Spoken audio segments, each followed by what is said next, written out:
Hello there, guys. Welcome back to my channel for yet another. Well, it was meant to be a what we really learned from the past Chelsea game stream.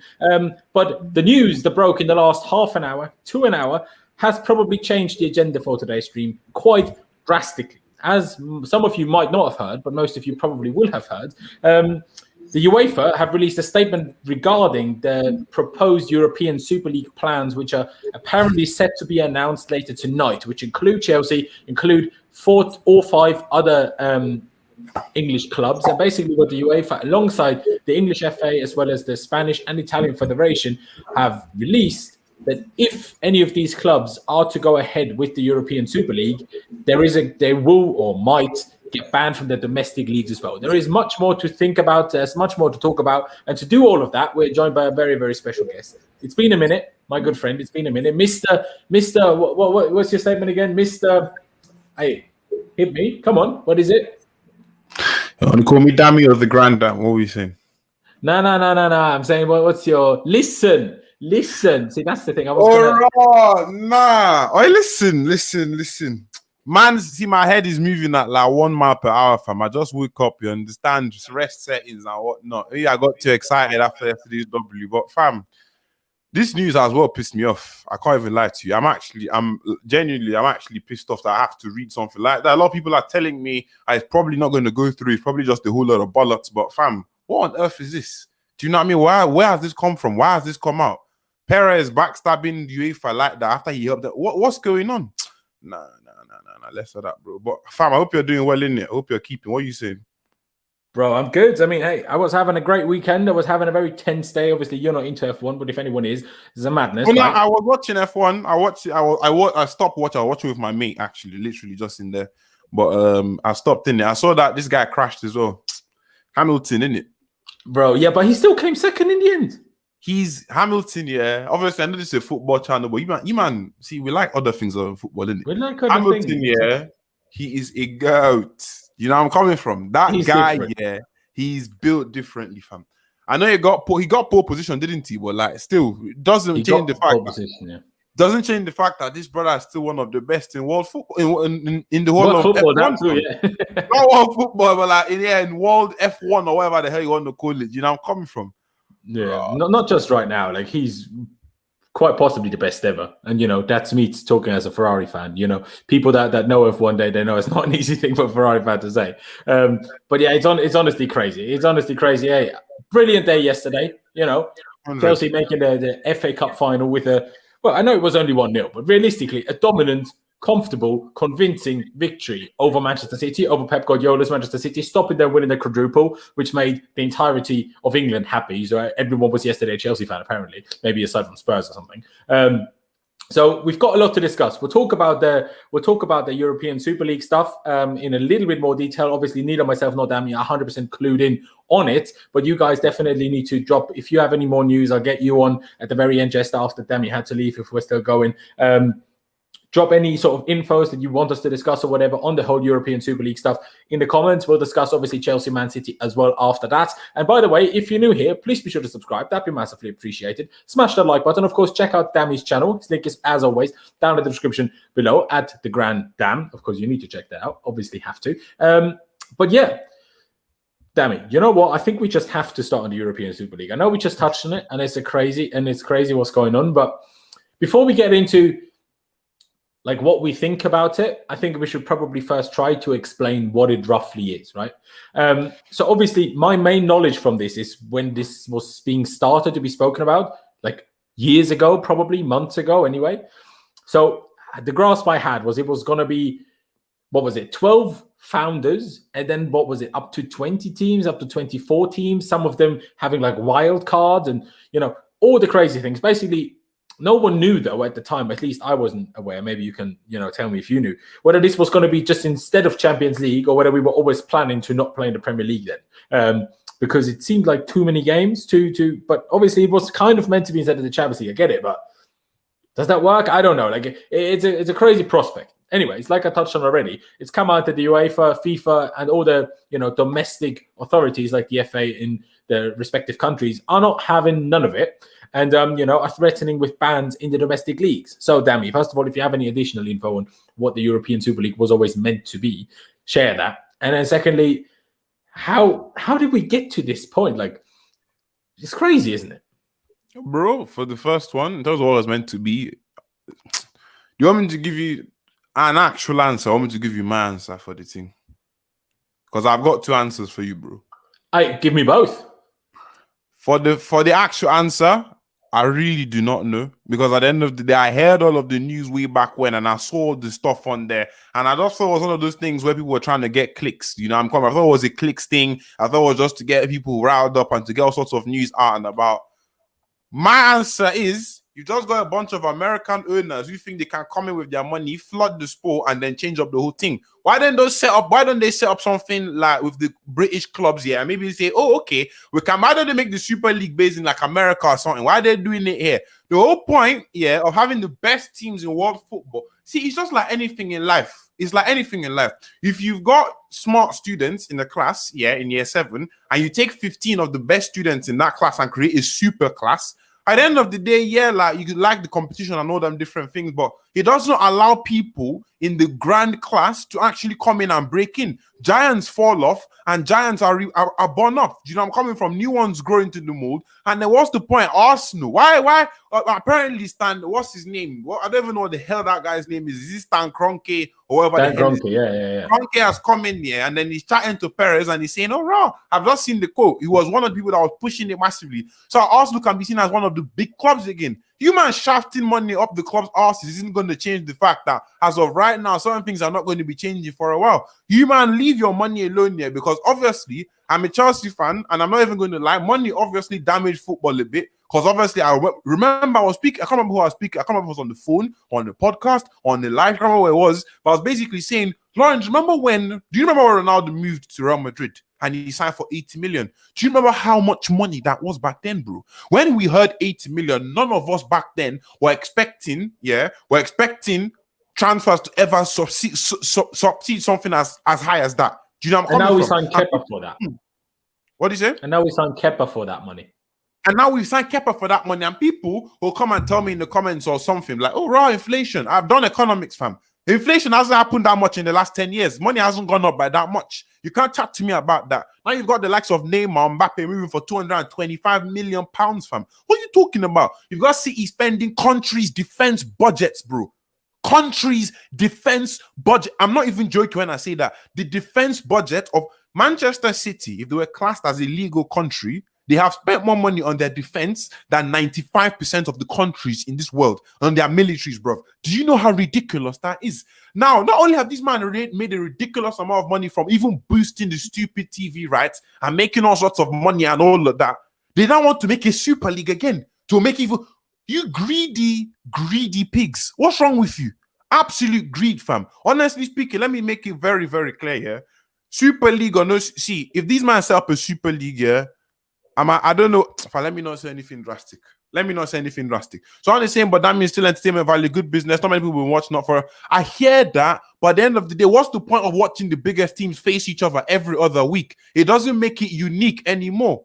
Do you get my point? If Chelsea faces Man United this week, then next week we face City, then next week we face Arsenal, then next week we face Madrid, then we face Barcelona. What? The entertainment value is no longer there. Like what we're talking about, if we keep on facing each other, it's going to be a normal thing. When you don't make things unique, I don't want to make this.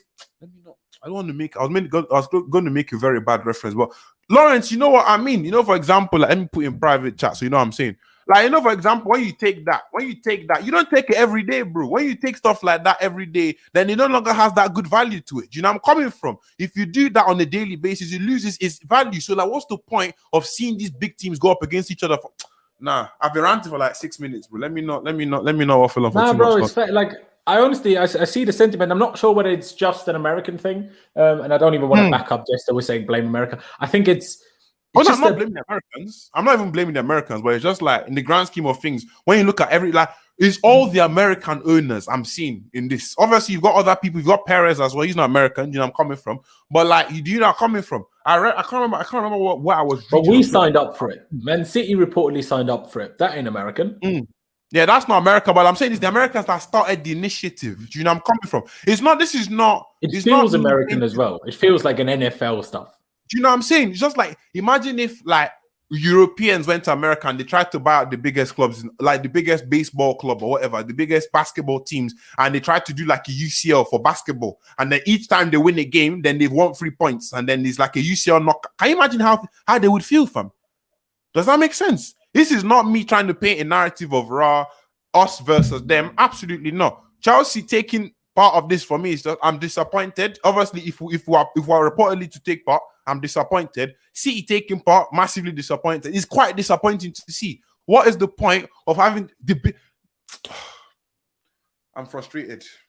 It is frustrating. And before we'll talk about how we think in terms of taking away the fans' view of it, because I don't think any of us will be excited, because I can only really repeat what Damien's just said. Like, it's just pointless. If you play huge teams every week, it becomes ridiculous. Also, yes, we make more money, but imagine how much more ridiculous our squads will have to be when we never have a game where you can actually rotate anybody. Like, do you know what I mean? If you always play top opponents, when the hell do you rotate? So it's like, and it just loses how special it is. Like, obviously, Barca and Real Madrid, the Clásicos in the heydays of Mourinho against Pep and stuff, they played each other 6, 7, 8 times a season. Yeah. But if they did that for 10 years straight, no one would give an F anymore. And you could even see, yeah, it's maybe because Ronaldo is gone and, you know, neither of them are as good anymore. But no one even cares about the Clásico anymore now. People care about, I don't know, Chelsea against Manchester City, Liverpool against Man United. That's what people care about. You know, no one cares about Spanish league. No one cares about the Bundesliga. It's Champions League and Premier League. That's what people care about. Obviously, people in Spain, maybe even South America, will see that differently. Obviously, everyone has their favorite teams, right? But you get where I'm coming from. If you just play these huge games every week, like Dami told me in the private chat, exactly like that. It's just, it becomes, you know, unnecessary. You become immune to it. You become like, you build up a tolerance, and you don't want that. You want to enjoy yourself, you know? You want to enjoy yourself for the big games. Oh my god! Oh my, and that's a banging comment as well from Melinda. It will destroy it to mess up the whole transfer market. So you're telling me you've got only Real Madrid and them. All of us will just be fighting in the same bubble. Like, okay, this year let's take Havertz and you give me 20 Cruz, and then I give you 20 Cruz next year and you give me what? Because obviously all the other leagues will ban them, bro. The Prem has come out and said something. UEFA have said something. The Liga has said something. Everybody has said something. So are you telling me it's the 12 clubs versus the rest? Because I promise you, if certain clubs leave this thing here and they have the thing, the other clubs in that league, new big teams will emerge. New stars will emerge as well. And over the next, because you can look at the short term, 5 to 10 years or whatever it is. In the next 10 years, them big teams we're talking about in that Super League, they'll be back knocking on the door of the Prem and their respective countries. They won't be let back in. Your clubs like Leicester, potentially West Ham, they will become the big household names, bro. Imagine that, fam. Imagine 10 years down the line, Leicester have 5 PL titles. Obviously, I'm not putting it past them, but you get my point. New household names will consistently be bred because we've got new. 5 years ago, who was talking about Tottenham? 10 years ago, who was talking about Manchester City? It's not about the short-term gain, fam. It's about what happens in the longer term. So this Super League for me, yeah, except they're going to be like, oh, let's take out one of the teams from that period. It's not going to run. It's not going to run. Less of that, bro. Let's leave the UCL title where it is. That's the epitome of world football in Europe. Do you know where I'm coming from? They should leave it as being the most prestigious trophy, fam. No, this Super Cup, Super League, Super whatever it is. It's a tough one, isn't it? Because if you think about it, yeah, long term that might happen, but City, Tottenham, you know, even ourselves, if you go back to, say, before the mid-90s, I know that wasn't necessarily yet with the influx of money, but with somehow being able to, you know, attract these bigger players, whether it's Zola or Hullet or, you know, these types of players. If you go back to those times, would we have ever been able to become a big club if we never faced and then beat big clubs? So would these other clubs be able to become big clubs if they were in a league without big clubs? Do you see what I'm saying? Because who would care? Let's just be honest. Let's just look at the grand scheme of things, not people that are as invested as you and I are. If you look at, you know, football fans, and Champions League is on Tuesday, Wednesday, and then the European Super League is on Tuesday, Wednesday, are people going to watch Leicester against, I don't know, can't think of one, Villarreal? Or are people going to watch Chelsea against Manchester City or Barcelona against Bayern Munich? What are they going to watch? So is there really going to be enough money in the leagues anymore, in the Champions League anymore, to really compensate for that? Obviously, for the first few years, that will be. But I guarantee if a European Super League was created, sponsors would jump ship of the Champions League real quick. And then how would the Champions League be able to be this super financially profitable competition? Now it's all about making top 4 qualify for the Champions League. But if they can't pay you this much money anymore because their sponsors dropped out, then the whole incentive goes, really. My thing is, I hear that, but I'm just saying, because because like I said to people, I just woke up 23 minutes ago. You know them ones. So obviously my head is still processing and whatnot. At the end of the day, Laurenz, let's walk through this together, yeah? So obviously you've got all the big, let's say you take the top 6 teams out, obviously. Now, them being banned, I would be shocked if they'd be allowed transfers between the Super League and all the other leagues as well. Do you know where I'm coming from? I'd be surprised if transfers would be allowed to happen. All right, no worries. All your big name players now, your Ronaldos, your Mbappes, your Neymars, they don't live forever, innit? Those are the people, as much as the top 6 teams, yeah, bring in a lot of the revenue in the league as well. The point I'm trying to get is they're relevant for so long. Do you get where I'm coming from? It will lose its value. When people see Barcelona versus Real Madrid, that is one of the most viewed games in world football. Once that day comes round, it even has its own name, bro. El Clasico, fam. That one, so it happens twice a year at the bare minimum in the La Liga. Maybe it can happen in the UCL. Maybe it can happen in the I can't remember the name of the cup they've got in Spain. It can happen. Spanish Cup. You know, I'm coming from. It can happen sometimes during the season. Why would I want to watch a league where 1 week I'm watching the El Clasico, then in the same week I'm going to be watching Barcelona and then Real Madrid. Then I'm also going to be watching Chelsea versus Arsenal, then United versus Manchester City, then Tottenham versus Liverpool, and then Bayern Munich. Those games, yeah, by the time you keep on mixing and shuffling, it loses the value. It loses that. Like I keep saying, I don't want to use that word on stream, but as I keep saying, the more you keep rinsing it, the more you keep on watching it, it's it will lose its value. The sponsors will start to see more. Imagine, okay, let's say the German teams don't get involved. Look at Jude Bellingham. He's starting to pick up, isn't he? He will become a household name in Germany. And when he becomes a big player, yeah, and then he starts busting up in the UCL where everybody else is watching, those younger players, the big teams like your Real Madrid and your Chelsea can't just be like, oh, let's take that guy, because there's no more connection between them two. Do you know where I'm coming from? Now, I'm speaking from a point of view where I don't really know how transfers will be affected and other things will be affected in the grand scheme of things. But I just feel like they are look at Cristiano Ronaldo. He's a household name. Some people know Ronaldo, but they don't even watch football, bro. Do you know where I'm coming from? Those sort of people, obviously in the first 5 to 10 years, potentially the Super League could be something that people keep on watching. But what's the point? Do you know what I mean? So 12 teams, okay, 12 teams, and then they don't get to play that off. What? Do you know what I mean? Yeah, I think someone put it earlier. It's the 12 or 15 founders, and then it's 5 teams that kind of come in and out of it, on merit, depending on how well they do. And obviously, just as I said a couple of times in the chat now, they won't be banned. It's just UEFA, the FIFA, and the domestic FAs blowing up smoke, and they don't actually have that power, and they cannot afford to ban. Could the FA, in terms of making money, right? Could they actually afford to ban the top 6 clubs of England and still survive as a business? Do you know what I mean? Can they afford? And it is a fair shout. Obviously, when you come to these big kind of decisions, a situation where the UEFA and FIFA, they will have to try and use their power, because if this happens, this will ruin the Champions League, right? The leagues can still exist, but then it's about, do we exit the leagues or not? If we stay in the leagues, the European Super League becomes a crazy thing, but it just becomes a different Champions League. A bit dodgy, because you say you don't have to qualify, the top 15 are just always in there, sure. But realistically, we're probably a bad example, but Real Madrid, Barcelona, Bayern Munich, PSG, they're always in it anyway. So regardless of whether they're automatically there or whether they officially have to qualify, right? The Premier League is probably the only real example where that regularly happens, that one of the big teams doesn't then qualify for, just domestic reasons, if that makes sense. So it's total speculation from both of us. We don't know if they could financially survive, and if the FIFA and UEFA actually have the power and over the FAs to actually ban the clubs that would join a European Super League. I mean, for me, because now I'm thinking like, is because you think obviously the big teams bring in a lot of money, but they also spend a lot of money. Do you know what I mean? Look at the fat wage bill of all these big teams.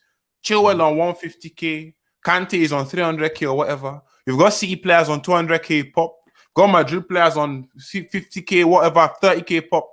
You've got Messi on one block clock million a week. You've got all these people making ridiculous amounts of money, spending a lot of money as well. Of course, like the sponsorships need to get bigger. Do you know where I'm coming from? They need to be bigger. They need to be a lot more. But my thing is like, obviously, right from the beginning, the Prem will probably struggle. Do you know what I mean? All these other teams will probably struggle. And it also depends on who is moving over as well. Do you know what I mean? Fully depends on who's moving over as well. But I strongly believe it will not last long.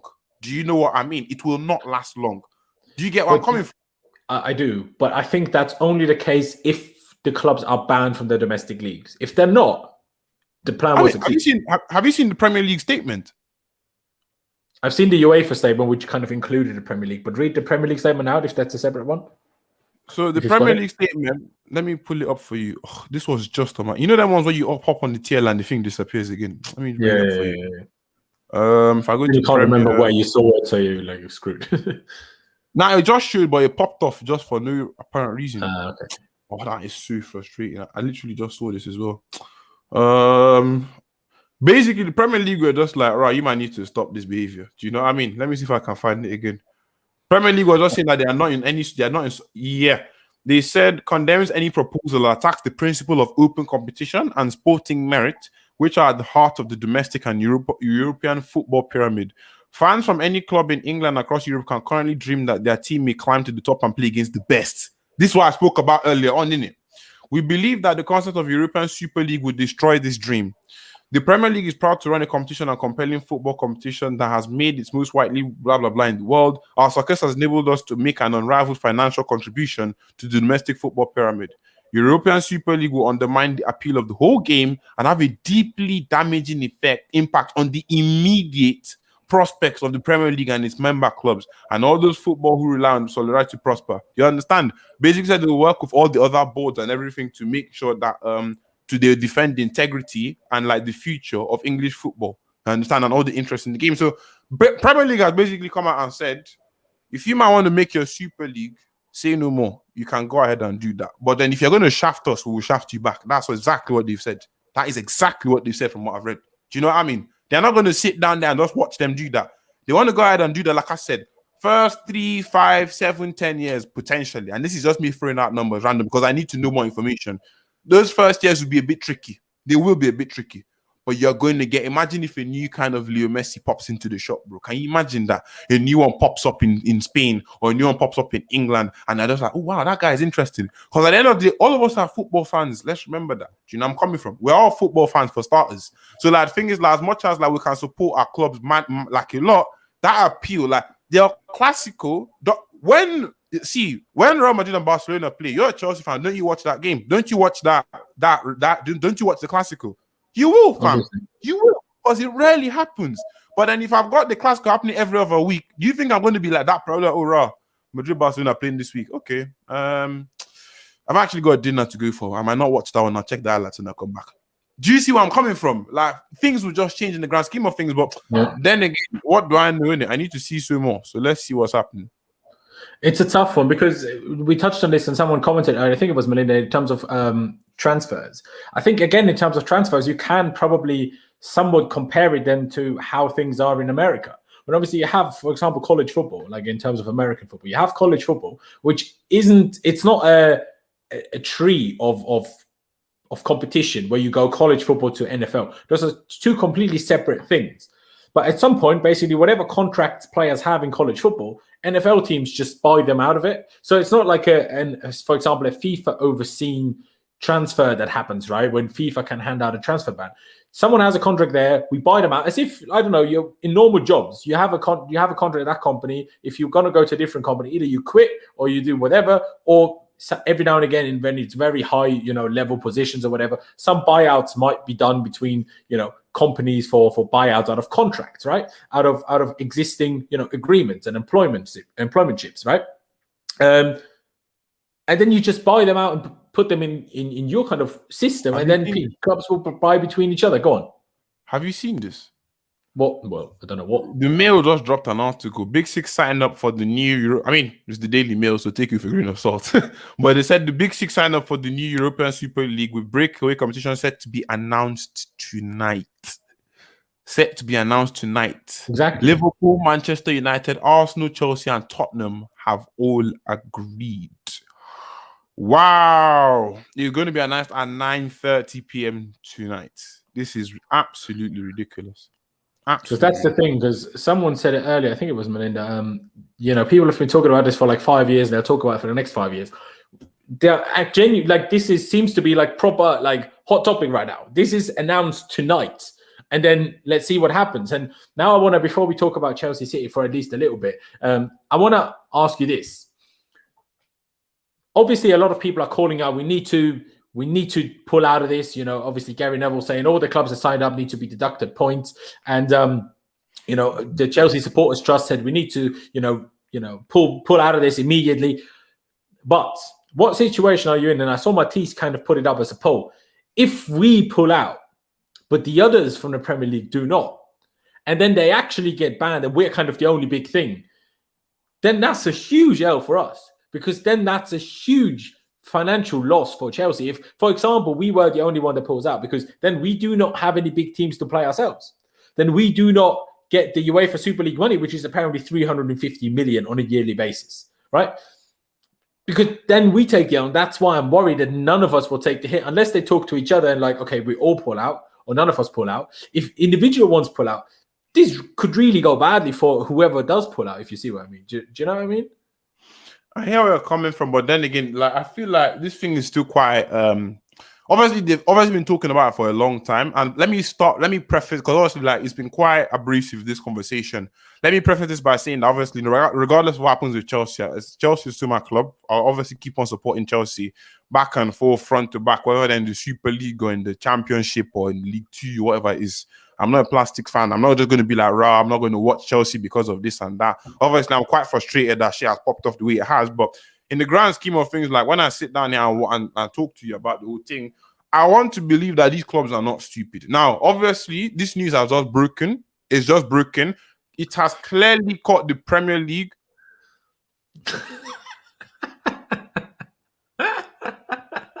Ragnar with the madness. Man's cracking me up. No, sorry, continue your point. Sorry, I'm ruined your flow. I'm sorry. I'm not even going to say anything.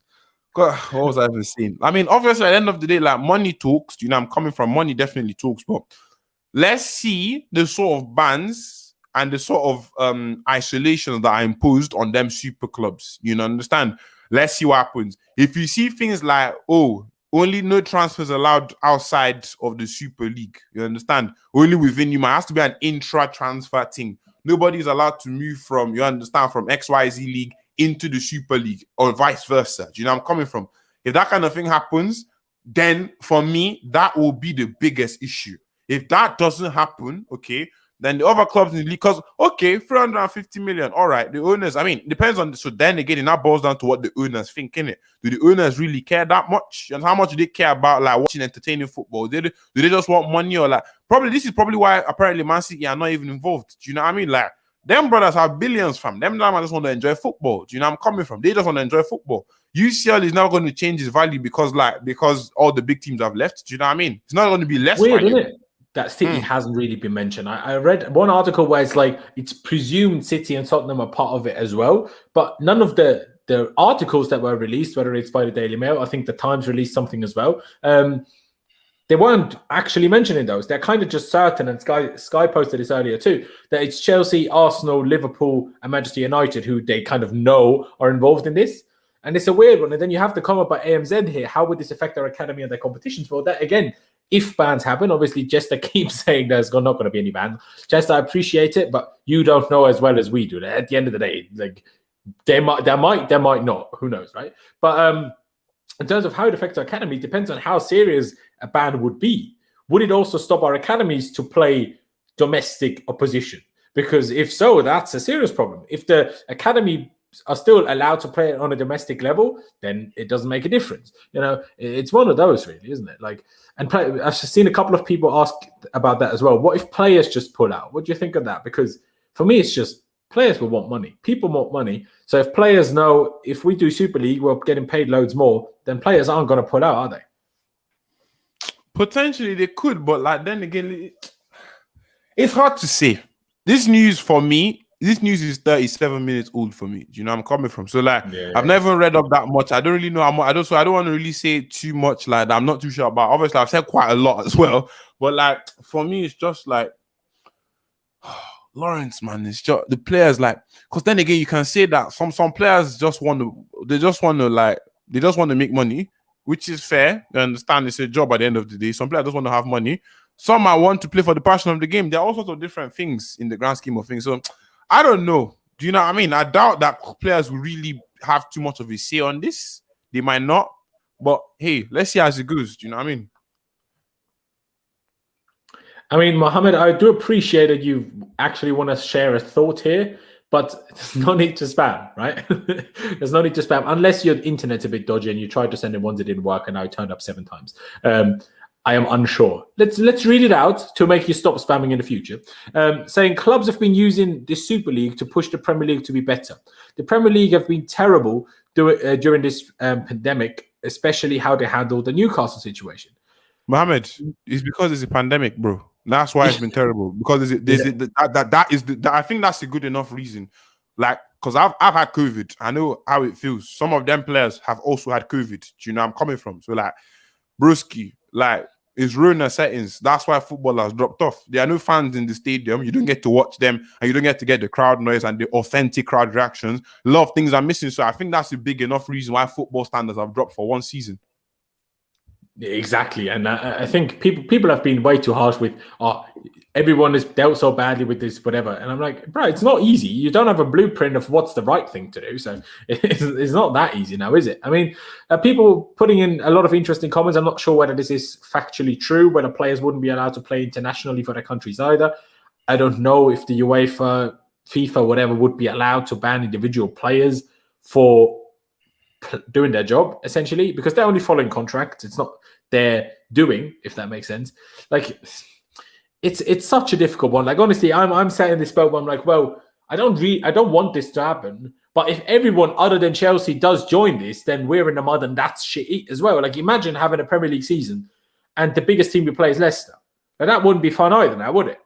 And I know what you said, like, other big teams will emerge, but that, like you said, the Super League might be good for 5, 7, 10 years, but it would also take 5, 7, 10 years for other big clubs to emerge within the respective countries, right? So for the next 5 to 10 years, our biggest opponents would be Leicester and Wolves and West Ham. Like, that wouldn't be quite the same as having Tottenham, and if City are part of this, right? If they're not fair, then we'd still have City. But if City and Spurs are part of it as well, like, then there's nothing there. If we never play our biggest rivals in Spurs and Arsenal, Liverpool, Man United, like, what the fun would also go for us, if that makes sense. I mean, I hear. Go on. No, I'm go on, bro. Are you done? Yeah, go on. Now, I was gonna say, like, but then again, that's why I brought up Leicester. That's why I brought up Man City. City 10 years ago was not relevant. Absolutely, they were not relevant. Them brothers got shafted 8-0 by Middlesbrough. I forgot they existed, bro. Do you get my point? Leicester, 5, 6 years ago, were not relevant. Tottenham, 10 years ago, were not relevant. Do you get my point?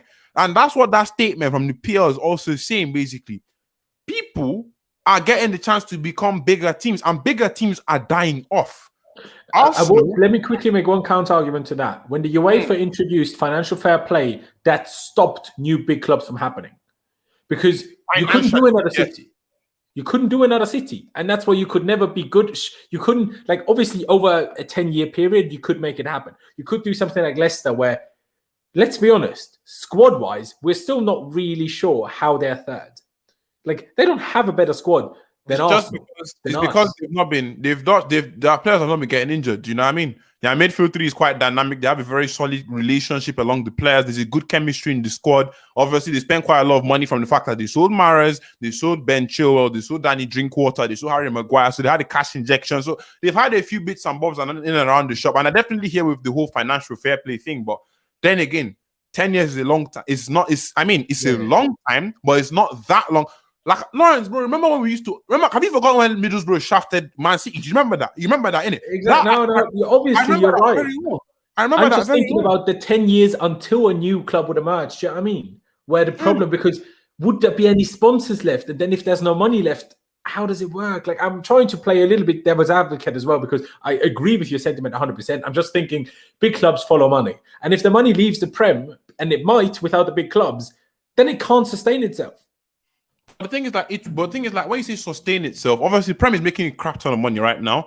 If that money income comes down, obviously there are no more big traditional big clubs in the league. Does that make sense? So they can't afford to pay them as much as before, but it wouldn't really make that much of a difference since them brothers are not like I said, the big clubs spend the most money. Do you know what I'm saying? They spend the most money. They spend a crap ton of money. Look at their wage bills. I'm sure people like Messi could probably pay the wage bill for probably, I don't know, Leicester fam, for half their players. And it would be fine. Probably, yeah. Do you know what I'm saying? And this is after tax as well. After tax. So that gives you an idea of how much money these men require to operate. Do you know where I'm coming from? That's how much. If you strip Chelsea or one of these big teams of like their owners backing, maybe Chelsea can still sustain itself. But if you strip some of these big clubs of all their financial heavy backing and all this money in the Premier League, some of them will crumble, bro. They will crash and tumble. Arsenal have been crashing and tumbling for the last 10 years. But there you go. That's a good example. Arsenal started their decline in 2014. It's almost complete. It is almost complete. Short and simple. People tell you they've still got some money, but they are borrowing money from the government. Did you know Arsenal are borrowing money from the government? Did you know that? I did. And Spurs as well. You're borrowing money from the government, bro. Because these big things will always shift. Newcastle were quite they were a big team, but they were a decent team way back when. Nottingham they were playing Champions League, like they were a big team. Yeah, Nottingham Forest had 2 UCLs. Where are they now? Division what? 69? Yeah. I don't care. Nobody watches Nottingham Forest. But Villa the same, really, isn't it? Do you know what I mean? 2015, 2016, Leicester were born. They won the Premier League freak thing. But every year since that, they've been in and around the Champions League places. Give them 5 more years and they keep on moving the way they're operating, they will become a household name. They will become a household name. Spurs are becoming a household name out of nowhere. City are becoming a household name out of nowhere. Do you get my point? So like it's mad, man. It's actually just mad, isn't it? It's a mad conversation to be having. I'm curious to see what's popping off like moving forward, didn't it? You know what I'm saying? Especially what happens at 9:30 tonight. Like that would be big. And Melinda just put a quote in here by the UEFA that the players could be denied the opportunity to represent their national teams. But again, obviously people love the World Cup. But the World Cup don't pay your wages. People will prioritize being paid whatever many £100,000 a week to playing a World Cup. I'm telling you this. But it depends, bro. Lifting that World Cup trophy, bro, you get a medal from your country, bro. You get a medal from your country for lifting. I wouldn't know. I'm Austrian. Oh my days. Do you know what I mean? It's mad. You get a medal from your country, fam. Some countries ordain some of their fam. So obviously you can say that, but I can tell you that it will be a bigger split than a lot of people can imagine, innit? If FIFA get involved and they block this as well, right, it's a wrap for them teams, honestly speaking. It is. It really is. And it's such a difficult conversation. I mean, you can obviously, let me just read this out by Ralph here because I'm not sure who tweeted it necessarily. He says various journalists, to be fair, but Ralph, if you can put in the comments which tweet that is. It looks like a Simon Phillips tweet, but I don't want to put words in his mouth. Saying Guy Laurenz is the man at Chelsea trying to drive us into the European Super League, according to apparently various journalists. I know maybe it was Chelsea Exeter TV. I don't know, right? But if you think about it, because someone just put in, why are you surprised? The Premier League made us fans pay £20 per game. Everyone looks out for themselves. To watch individual games. First of all, but I was going to get to the point, just go back, 20, 25, 30 years. To go to a Premier League game was like £1, £5, whatever it was. And now you're paying for the big games. You're paying even on a stand behind the goal, you're paying like 60, 70 quid as an adult. Like, football has already changed so bloody drastically, it's ridiculous. United's apparently just scored a 2-1, which is disappointing. Anyway, it's like football has changed so drastically. So I'm thinking, wouldn't we just get used to this? Like, I know we're angry about it now, but don't you think we would just get used to it because that's just what fans and humans always do? Yeah, but it's kind of like, I don't know, like, but I hear you, but just like humans also do, we move on as well. The Premier League is so unique, and the reason why we keep on watching, that 15-16 season was dreadful for Chelsea fans, but let me tell you something. For everyone else, that was a banging season to watch, bro. Absolutely banging season to watch. Banging season to watch. Leicester came out of nowhere. They won the thing. Leicester and Man City became a headline flagship game that year. Out of nowhere, fam. Out of nowhere. Do you get the thing is, these things, it could even be Norwich.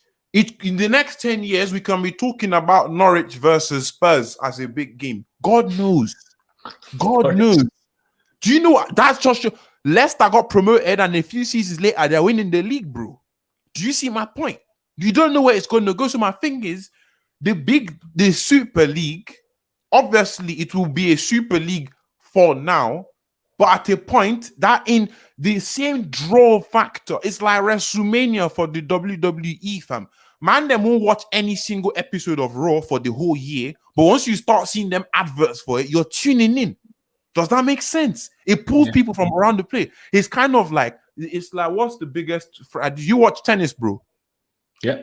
You watch tennis. It's kind of like what would you say? I mean, Australia Open is not even that big. US Open, maybe you could say, what's the French one? Oh, I forgot what the French one is called. What's the French Open called? It's not French Open. Is it? Well, Roland Garros, but I can't remember what it is, but like the French Open, that's like one of the big ones, isn't it? When you get to the final of that, even if you don't watch tennis, people are tuning into that. Same thing with your classical, bro, because watching Rafael Nadal versus Novak Djokovic doesn't happen every single match along the way. Imagine if it was just the top 10 tennis people playing every single time. It will get dry, fam. It will get dry. Very dry.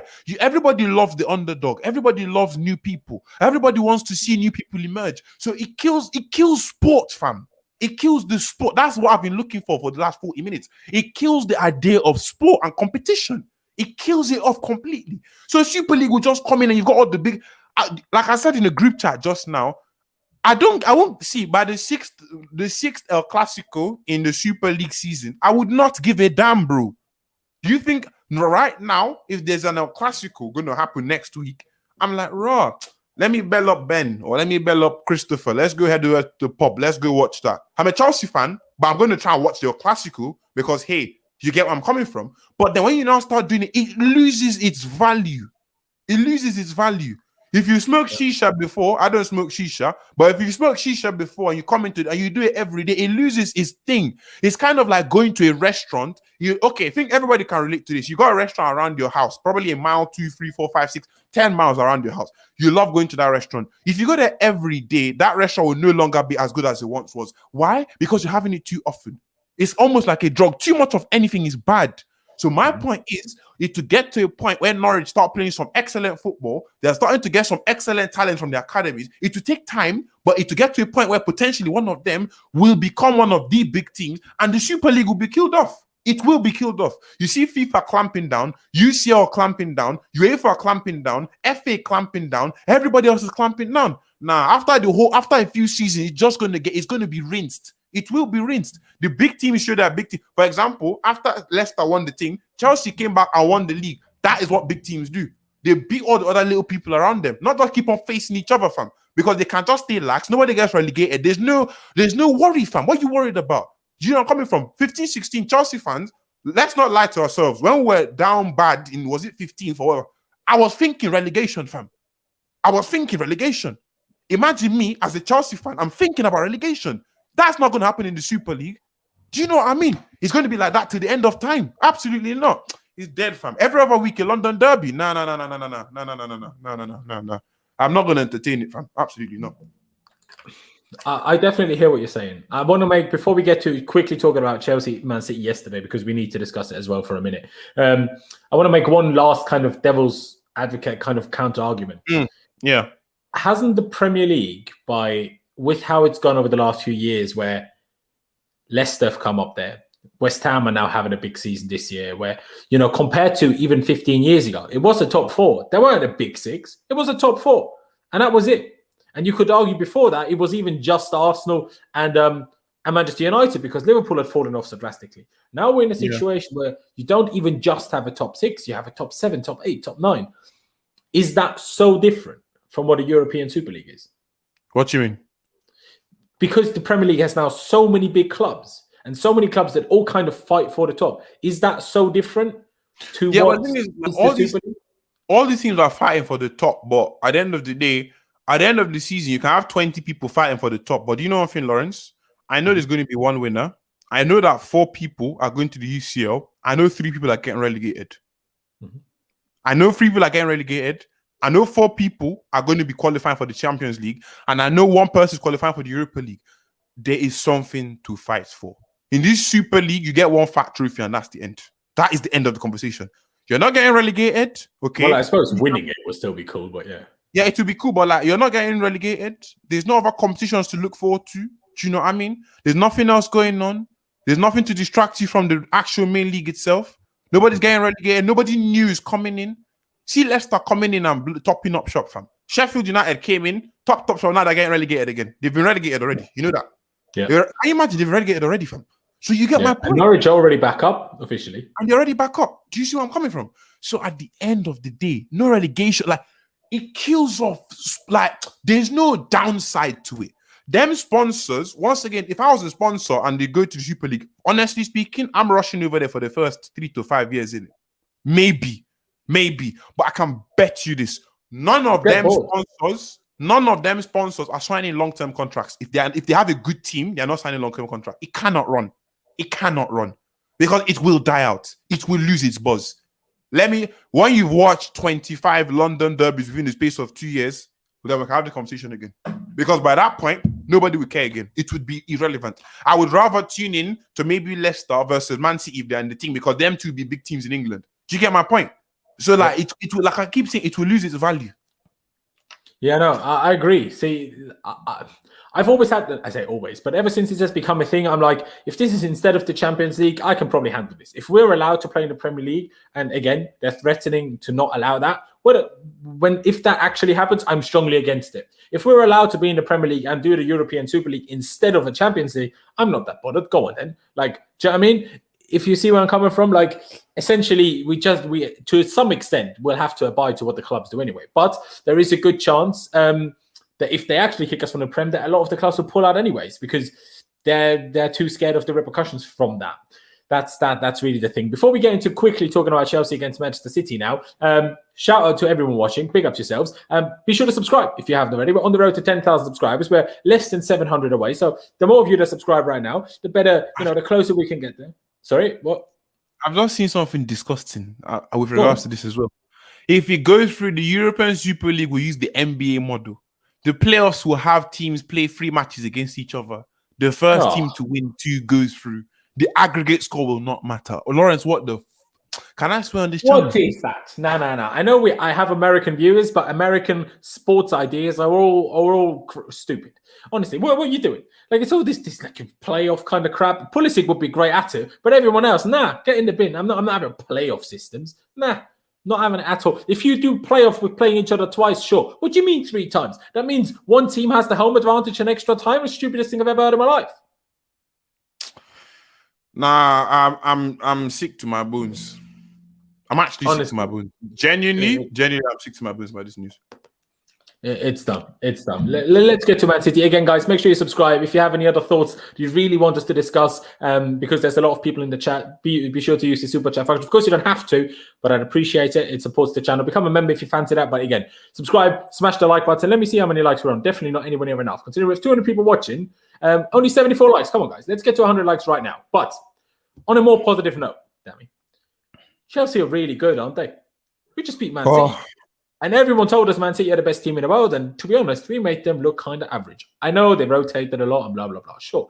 But we were brilliant yesterday. And what the title of this video and the title of the thumbnail was meant to be, Thomas Tuchel is taking Chelsea to the very, very elite right now. And Thomas Tuchel, you know, how Klopp was like, I'm the normal one. And Jose Mourinho back in 2004 was like, I'm the special one. And Matisse used this on his review title yesterday as well. Thomas Tuchel could really be our new special one, couldn't he? Bro, thing is, Tuchel he's on W settings, like I said. He's straight up W settings. He's out there doing his own thing, getting W's and everything. Like, Tuchel is actually next level for me. I said this yesterday and I'll say it again. Nobody would have done a better job than him right now in hindsight. You know where I'm coming from? Talking about Nagelsmann, talking about Ragnick, talking about Ancelotti, talking about Brendan Rodgers. Nobody would have done it like this because he understands what he needs to do. Came in on a horrible contract, 18-month contract and all of that. The guy is absolutely world-class, absolutely top talent. You understand, as manager? And that is my signing of the season. I cannot lie to you. That is Chelsea's signing of the season. Guys come in, he's made Rudiger look like prime Maldini, you understand? Ebony Beckenbauer, that's what he makes him look like now. You've got Ben Chilwell picking up form as well. Jorginho looking like Andrea Pirlo. Kovacic looking like prime, you understand? He switched up all these players, bro. Makes him man looking way more exciting than he was before. All sorts of different things popping up within the shop. Now Chelsea are in the FA Cup final, Champions League semi-final, on course to get top 4. Bro, this guy, he can't miss, fam. Do you know what I mean? He cannot miss, bro. And I'm actually too gassed about it. I cannot lie.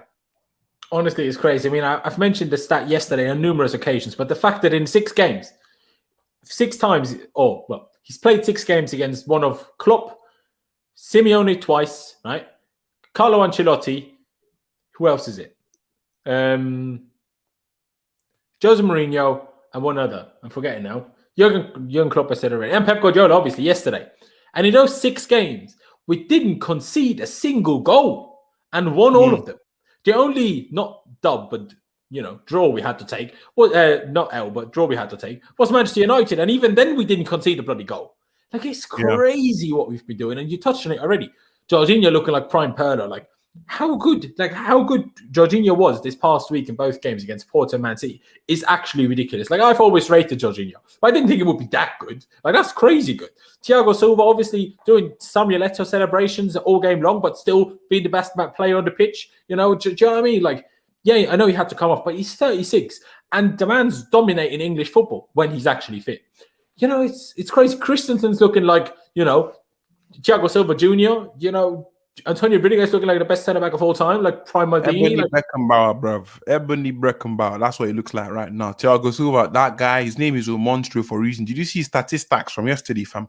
100% pass accuracy. He even won balls, fam. He was winning fouls, fam. And then he got fouled and got us a point, got us like the ball back as well quite a few times. Interceptions were on fleek. Check those statistics. Those statistics were godlike. Actually, I'm not even joking. It was flawless, fam. You know them ones where you've got flawless victory in Mortal Kombat? It was flawless. Absolutely flawless, bro. Flawless performance.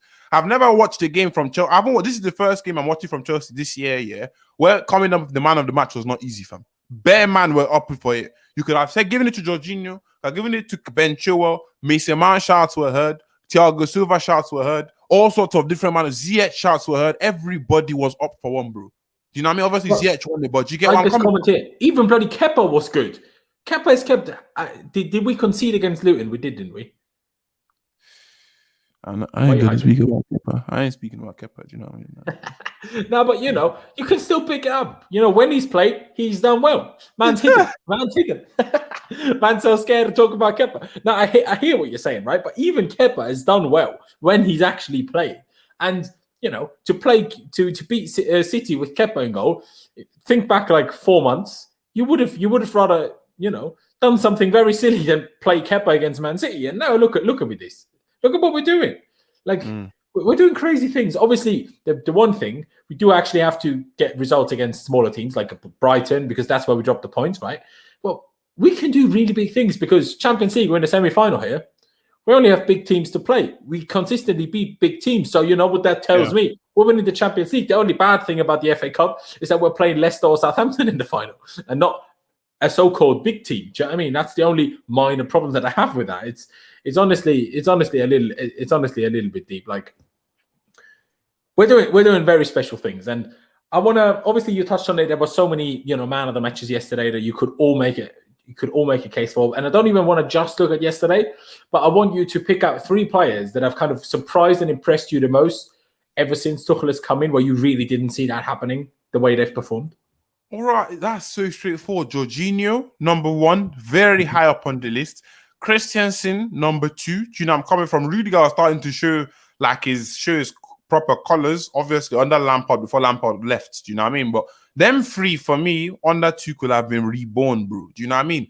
Christensen looking so good. Danish Maldini, you understand? You got the AC penitentiary and all that bollocks from Lewis. Do you know where I'm coming from? You've got Rudiger, Ebony Beckenbauer, and you've got Prime Andrea Pirlo operating the shop. Do you know where I'm coming from? These 3 players for me are the ones that I was not expecting to see a comeback of this caliber from. Remontada settings. That's what these men are on right now. Do you know what I mean? It's honestly it's ridiculous, and I do agree. Like, it's probably those 3, and I know it sounds weird to call Mason, but I backed him, but I wasn't 100% sure how well things were necessarily going in for Tuchel. I backed him. I said he will keep playing, but I didn't think he would stand out as, in most games, literally our best player. So, in terms of improvements from how it was before, your 3 are definitely spot on. But if I think about who surprised me at how good they've even been able to remain, I think Mason Mount is 100% up there as well. I do know that Dami has to leave in a couple of minutes, so we'll round it out in just a second. I will drop Jester the link in a minute because he has a few other things to add about the European Super League, and we'll discuss that for another 10, 15, 20 minutes or whatever. We're going to round that out. Dami, I really do appreciate you coming on, honestly, really do. Especially, man took a nap, jumped up and hopped straight on the stream and was straight here. Hey, bro, I appreciate it. I appreciate it a lot. Everybody, like I said in the beginning already, check out Dami's channel at The Grand Dam. The link is down in the description. Just click his out. Takes you straight to his channel. Subscribe to him, help him reach his next milestone. And while you're at it, subscribe to this channel as well. Smash the like button. Dami, any last words you have on the Super League, on Chelsea against Man City? Let me know.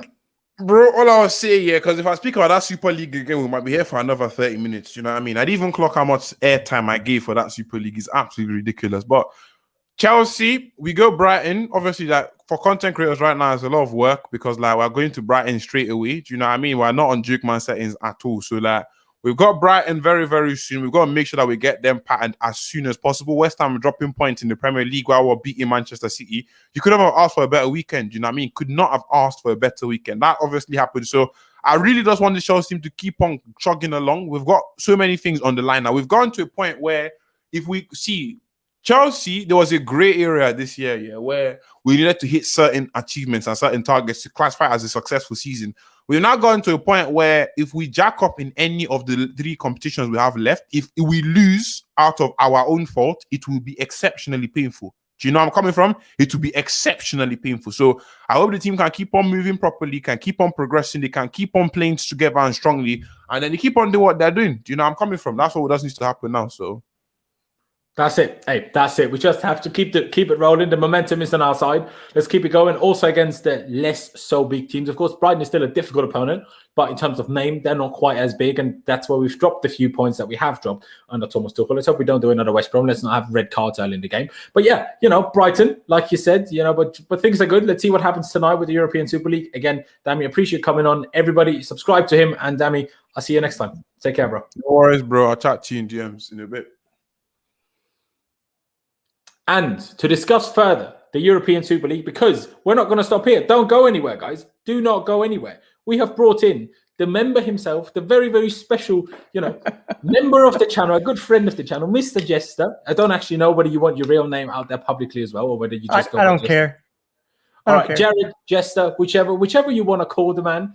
He has some very strong opinions on the European Super League, and it seems like he has been able to do a bit more research into it than I have, because, like I said, I was watching the F1 race, I was preparing the stream, and at the same time, all of these statements are coming up, and I was like, what the hell is going on? So, Jester, Jared, let me know what you've heard and why you especially seem so certain that no one's going to get banned of anything. Well, let's talk about the bans, because, again, it's the governing bodies seeing that they're going to lose power in this whole thing. Mm-hmm. Okay. The power shifts back to the clubs and the Super League. And the FA. Let's just stick with the FA because, again, we can talk about all these other leagues, but we're all familiar with the FA. Mm-hmm. What is the Premier League without the top 6 teams, the Big Six? What are they? 100%. Like that's the kind of argument that I made with Damien. It's you're right, and that's why I said for a while that would be the problem. The problem is, would it be sustainable? Because it needs to keep fans interested for sponsors to stay interested. And Right. do you know what I mean? Like, and does it benefit the Premier League to ban the teams? Do you know what I mean? That's what I'm worried about. I'm not saying like, do you know what I mean? Does it benefit them or does it not? It doesn't because where would we have what, $1 billion TV deal, over $1 billion TV deal in the Premier League? Yeah. Do you think that in America it's NBC, which is part of the whole package, right? Yeah. Do you think NBC is going to put on games for Leicester and Everton and Norwich and all of those other teams? Do you think they're going to put out $1 billion for that? No, they're not going to put out $1 billion for that. So right there, you lose your TV money. Okay, what about the other sponsors? Do you think Nike and Adidas and Puma make all their money off of those same clubs? No, they make it off the top 6 teams, the Big Six. They have the most fan base, has the most money. And I guess that's where I come in differently because I'm older. I've seen stuff like this happen. It's actually happened in England. It happened with the Premier League when it was formed. But the difference is, I know that the Premier League separated from the English Football League, but it didn't stop the connection between the English Football League and the Premier League. We still have the promotions and relegations between the EFL and the Premier League, which is a big difference, I suppose. Absolutely. And this would too, because there would, like I said, there'd be 5 teams that rotated in, rotated out. Mm-hmm. So you would still get that. And as far as the player transfers, try to win a court decision telling a player you can't move to a certain league. Try winning that case in court. You're not going to win it. Players want to make the most money they can because their careers are a limited time. You know, I don't know what the average is in European football, but I can tell you in American football, it's a year, 2 years at most, because it's so violent. So players want to make the most money they can while they're there. It's the same thing in Europe. And you've got a lot of players from third world countries that this could set up their family for a long, long time. For generations, 100%. Are you going to deny their ability to make more money in a better league? Are you actually going to say, sorry, can't do that? You just have to accept what we give you. Is that going to fly? No, it's not going to fly. You're going to let the players make the money they can with the talents they have. It's their talent. So the idea that players would be banned from transfers, nonsense. The idea that the EPL can survive. I know you say nonsense, but if I know you say it's unlikely, right? That obviously we are banned from the Premier League. And obviously if we're not banned from the Premier League and the clubs, Spanish clubs from La Liga and, whatever, if that doesn't happen, obviously they won't ban it either because then all it does is change what the Champions League is as such, right? But if in theory, and I just like hypothetically, they do ban us from those, then they could put a stop to transfers to some extent as well. And like we said already, the problem is, first of all, that apparently someone like Man City is not in it. Or it wasn't said that they're not in it. It's just not said that they're in it, if that makes sense. But the problem is, first of all, from the root down, if those bans would be so significant that even at youth level, you wouldn't be allowed to compete domestically, you would kind of ruin those big clubs. So I do think that the leagues have some power as well, because how long can you really facilitate a Super League like that if you cut them off of transfers and you cut them off of really having a significant academy system, because the academies would have to play against the other Super League academies too. And I know what you said, 15 founders and then the 5 that go in and out. But if all clubs would be banned from domestic leagues, you couldn't have 5 in and out, because how would you choose? But again, that's based on the notion that somehow these domestic leagues would survive without those top teams. What's La Liga without Madrid, the 2 Madrid teams in Barcelona? Nobody wants to watch that. What I don't know, and if you do know, please tell me. Obviously we know that the TV money, right, is huge because of the big teams. But if the big teams weren't there and they would just hand out less teams money to teams, like what does that do for the FA and the La Liga? Do you know what I mean? Like the majority of all the money that comes in because of the big teams also goes back into the teams. It's not like the FA sit there and count all their money because of the big teams. Do you know what I mean? Yeah, well, otherwise the FA wouldn't have financial problems themselves ever, as it's reported at least. Well, if you don't think that the governing bodies take a piece, that of course they get their cut. They get their cut, and again, sometimes it's just about the power, right? You have this power over these teams on the way you want them to play, the way they can do business. Mm-hmm. And this blows all that up. So your power is gone. The thing is, and this is an old adage that rings true, is power corrupts, and absolute power corrupts absolutely. So let's look at some of the decisions that UEFA and FIFA have made in the past. If you don't think there's tons and tons of money involved and corruption involved, I don't know where you've been. Oh no, 100% there is. 100% there is corruption and money going on, especially at the high levels of the UEFA and the FIFA.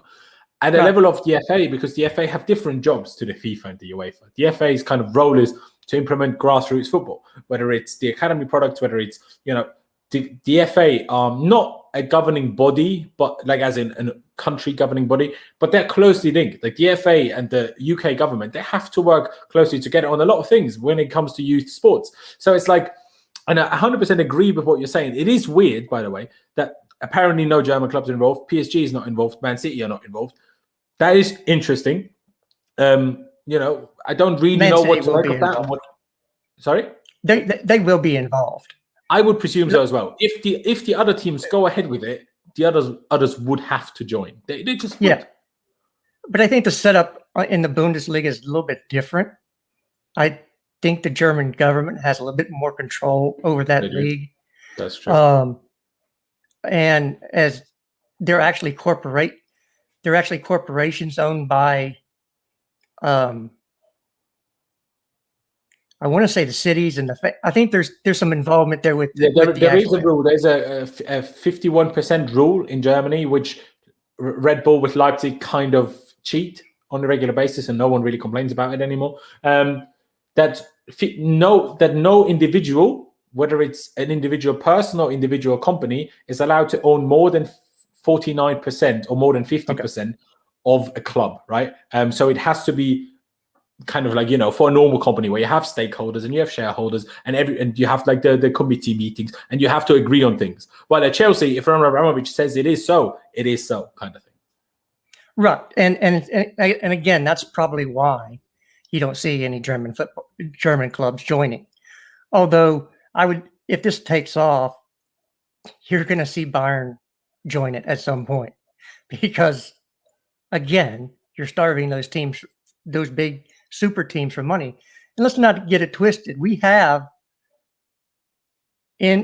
already in European football, we have a hierarchy of teams, right? Especially outside of the Premier League. Okay, in the Premier League, you'll get a Leicester every once in a while to win. When was the last time, other than the top 3 teams in La Liga, have won?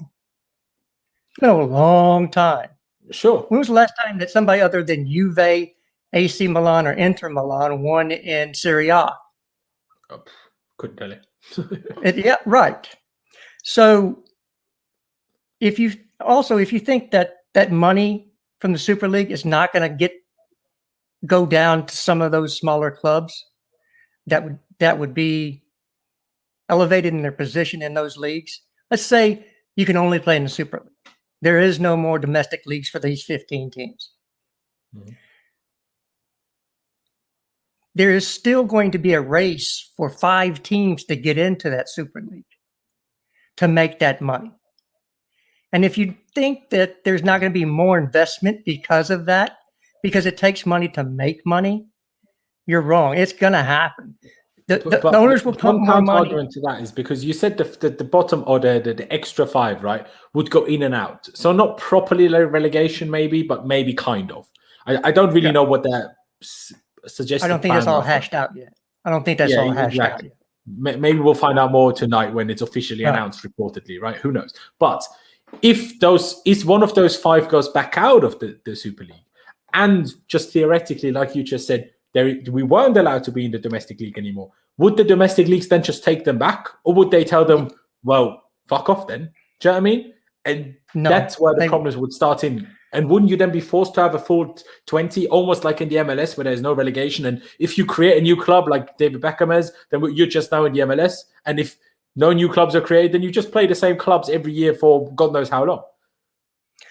Well, the American League, the American system is a lot different. First of all, it was founded by billionaire owners of football, actual American football teams. So I don't know if you know this, but billionaires do not like to lose money. No, of course. They don't. That's why they're billionaires, because they don't like to lose money. Mm-hmm. And if you're going to go to a billionaire and say, "Oh, we're going to have this system, but if you don't do good enough, your revenues are going to be cut in half," they're going to go tell you to go pound sand. If you're not going to guarantee my investment back to me, I'm not getting involved. But American sports are a lot different, and it really hasn't hurt competition at all in America. If you think because there's no relegation, there's no competition in American sports, you haven't watched American sports. It's highly competitive. But not the MLS, though. Well, MLS is as well, but again, it's but not at a high level. Let's be honest. Right, it's 24 years old. Yeah, 25 years old. So again, until more money is pumped into the league, they won't get the superstars, so you won't see the competitiveness. But hey, there's Lewis. You didn't even notice what's happening, but man's just popped in. I just came back. I saw you guys are streaming, so I thought, fuck it, I might as well jump on. Exactly. Let's just to finish this point, that I'll get you on. Go on, Chester. So FIFA wants to ban the best players in the world who play for the best teams in the world for playing internationally. So if you don't see the best players in the world playing for their countries, do you think the viewership for the World Cup will drop? Absolutely, it drops. Because you're not seeing the people you want to see play for your country. You're like, well, maybe the casual fan is not there now, right? So FIFA's not going to do that. They're not going to cut off their nose to spite their face. They're all about making money too. And they're not going to take a cut in profit by banning the players who bring that profit in. That's just stupid.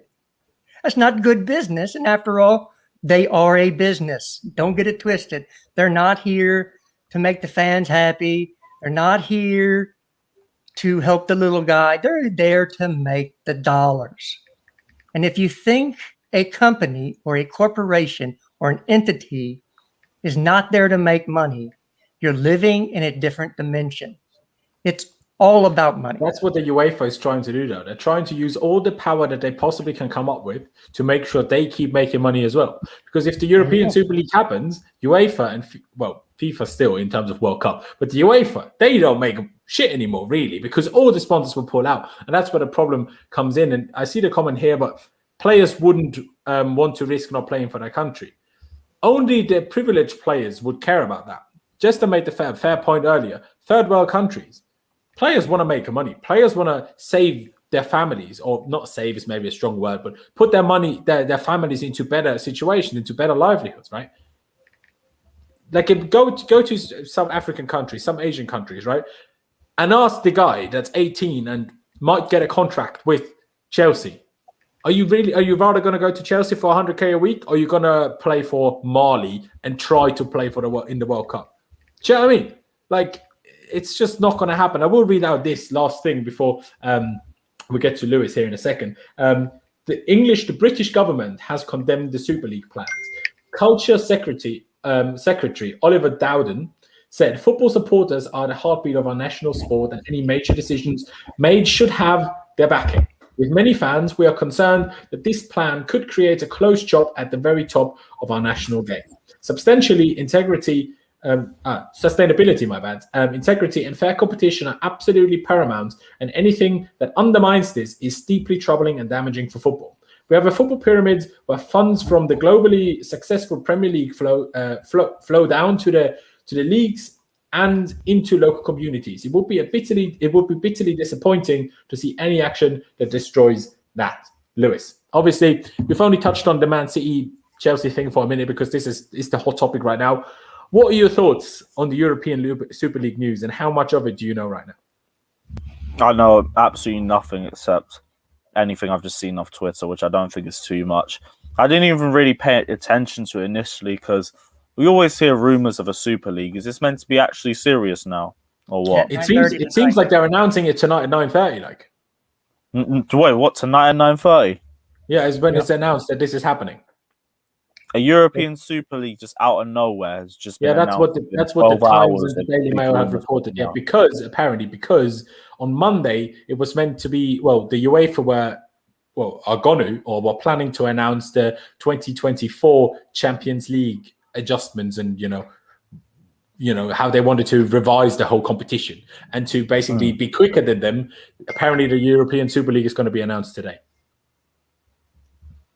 Fucking hell. That's mad.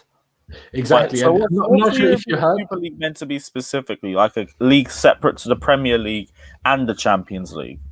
That's the problem. The governing bodies, the UEFA, the FIFA, as well as in cooperation, the FA from England, Spain, and Italy have threatened, but just as explained us with some very valid points, why that would never actually happen. But they've still threatened with it that they would ban the clubs from competing on the domestic level.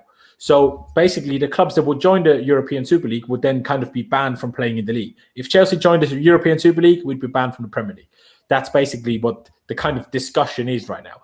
Again, just as makes a very good point. Would they actually ban us? Probably not. So it would kind of be instead of the Champions League instead. Okay, so that actually changes a lot of things. So if the Euro Super League was meant to go through, is it meant to go through for next season? I don't know. Or I think probably so. After 2024. No, I think it's supposed to go. Well, here's what we do know. There's $6 billion in backing. Okay, $6 billion for this league, and it's being backed by JP Morgan Chase. Big, huge bank. So the money's there.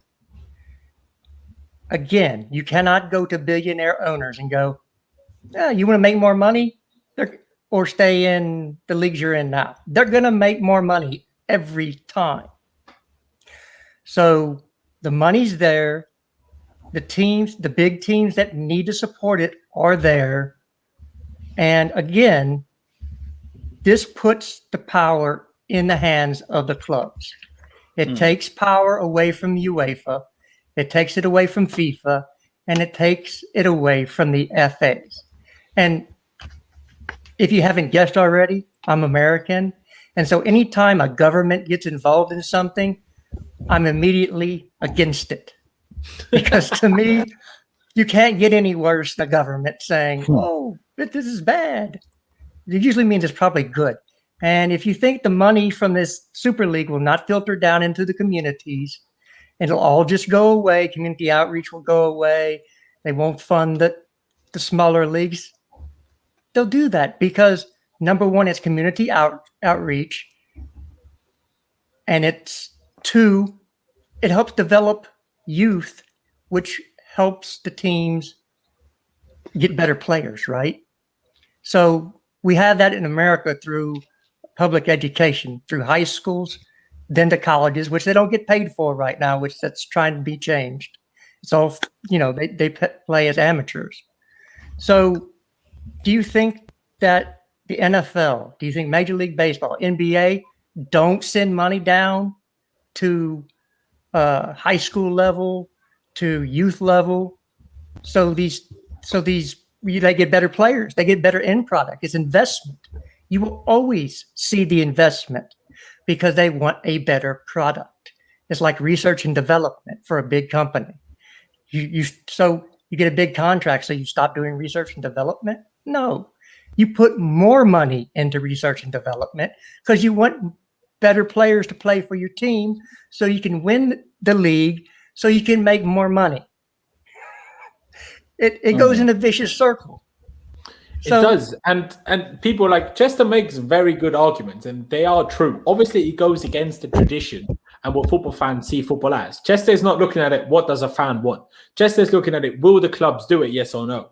That's the big question, because we've seen on too many occasions, clubs don't care about fans that much. Like, they wouldn't charge us 70 quid for a Matthew Harden lower if they cared about fans, right?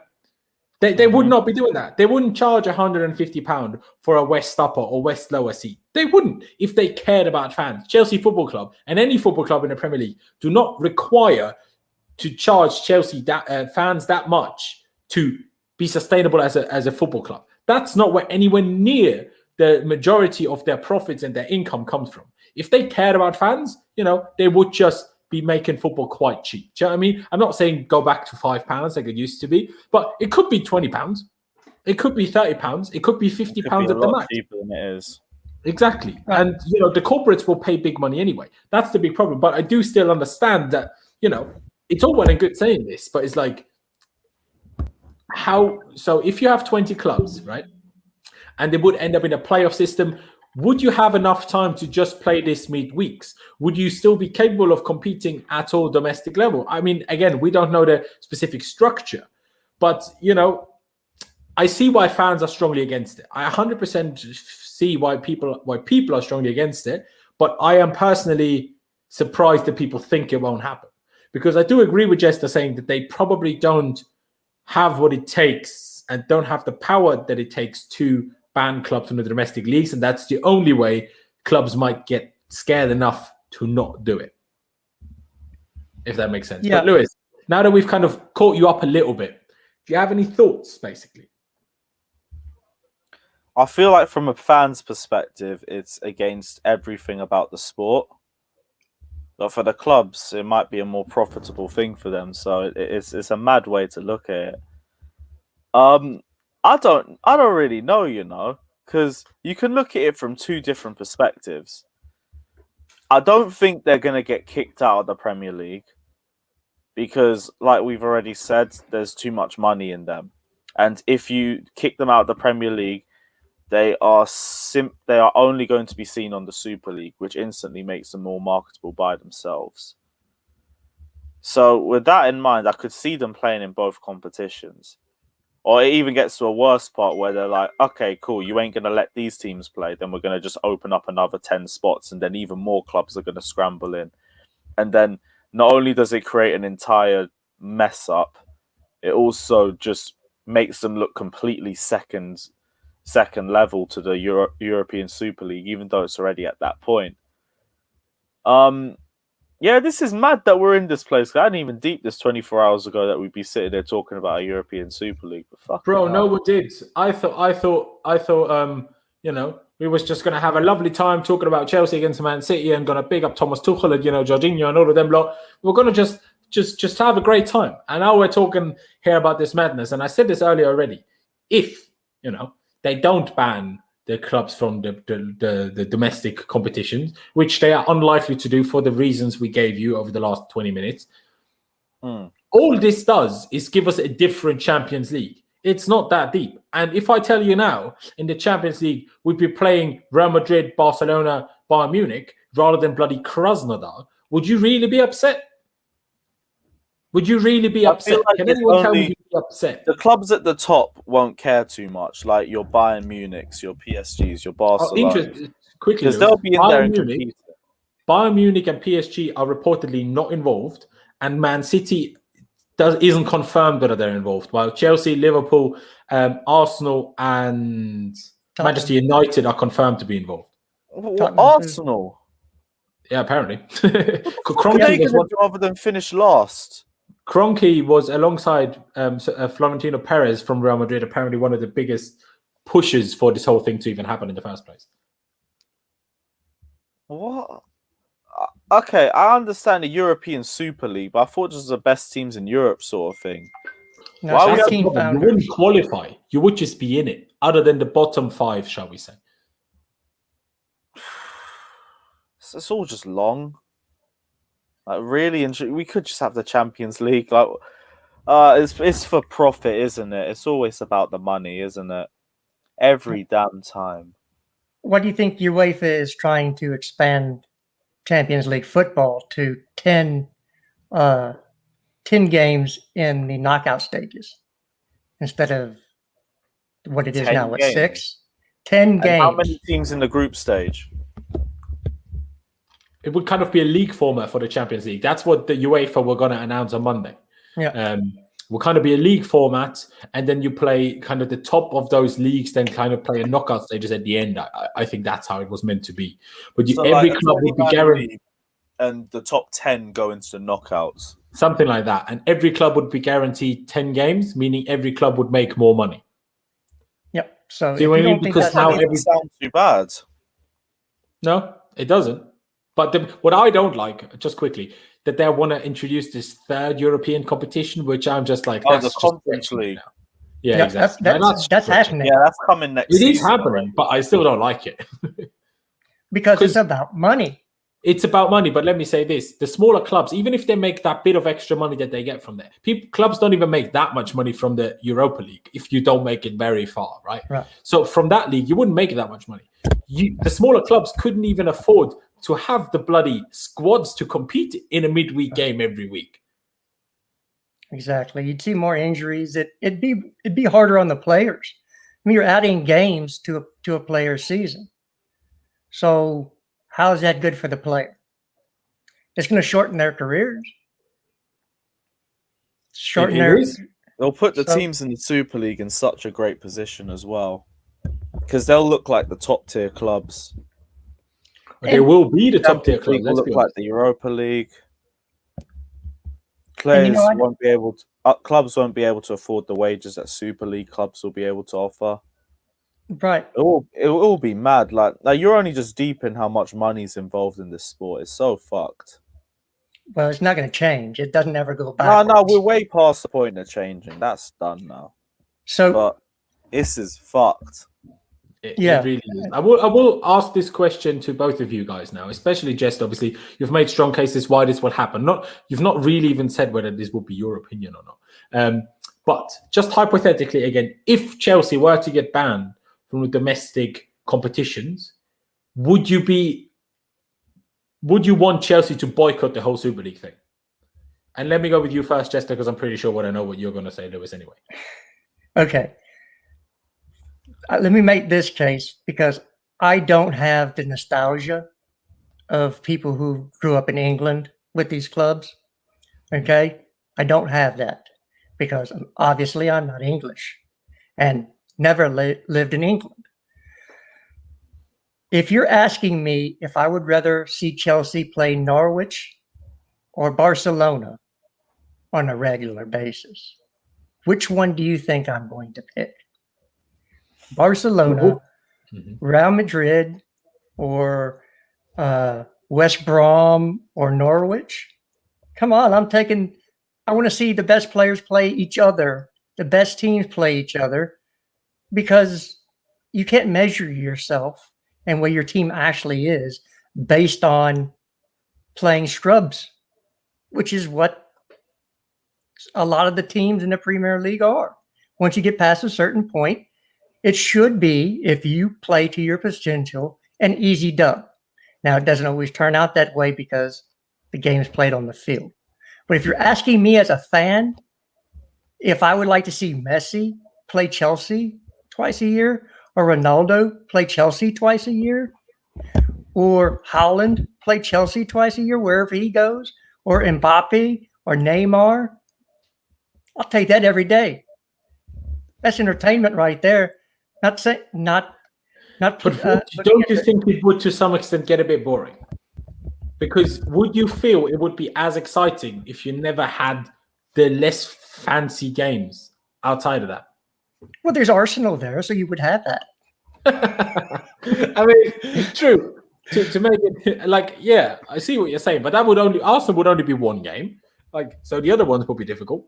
So it's like, that's the counter argument to what you just said. If you played those teams every week, it would be fun for a year or two, maybe even 5 years. But after that, Arsenal, okay, that's because we're London clubs. But for Barcelona, Arsenal would turn into our West Broms, right? Where mostly you beat them, every now and again you probably concede a shock defeat, right? And that's what it would end up. If we play Sevilla every week, we wouldn't care. So it would get equally as boring. But you'd take, because but obviously I get your point. You're American, you don't live in England. But it takes away support in the league. Because no one with work is going to be able to fly to bloody Madrid every other week and fly to Barcelona and fly to Turin and fly to, I don't know, Munich and fly to Paris. It's not going to be possible. Again, you're American, so I see you're not that fussed by that. But still, it is a problem if you're not in the league. This is, like I said, if this is instead of the Champions League, I think most people would say, oh, all right, go on then. But if this is instead of the league, that becomes an issue, I think.